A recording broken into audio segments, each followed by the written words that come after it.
కొద్ది రోజులుగా mega versus Allu war నడుస్తుంది. అల్లు అర్జున్ పేరు వింటేనే మెగా ఫ్యాన్స్ మండిపడుతున్నారు. సోషల్ మీడియా వేదికగా దారుణంగా ట్రోల్ చేస్తున్నారు.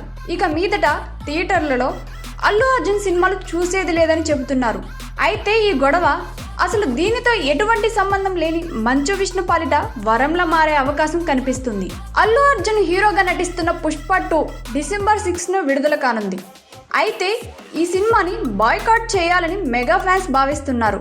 అదే జరిగితే తెలుగునాట పుష్ప 2 వసూళ్లపై ఎంతో కొంత ప్రభావం పడుతుంది అనడంలో సందేహం లేదు. ఇదిలా ఉంటే డిసెంబర్లోనే మంచు విష్ణు డ్రీమ్ ప్రాజెక్ట్ కన్నప్ప కూడా విడుదల కానుంది. దీంతో పుష్ప 2కి బదులుగా కన్నప్పని థియేటర్లలో చూసి పెద్ద హిట్ చేస్తామని మెగా ఫ్యాన్స్ చెబుతున్నారు. కన్నప్పకి ఇప్పటికే ప్రభాస్ ఫ్యాన్స్ సపోర్ట్ ఉంది. ఎందుకంటే అందులో ప్రభాస్ గెస్ట్ రోల్ చేస్తున్నారు. ఇక ఇప్పుడు మెగా ఫ్యాన్స్ సపోర్ట్ కూడా తోడైతే తెలుగునాట కన్నప్ప అదిరిపోయే వసూళ్లు రాబట్టే అవకాశం ఉంది.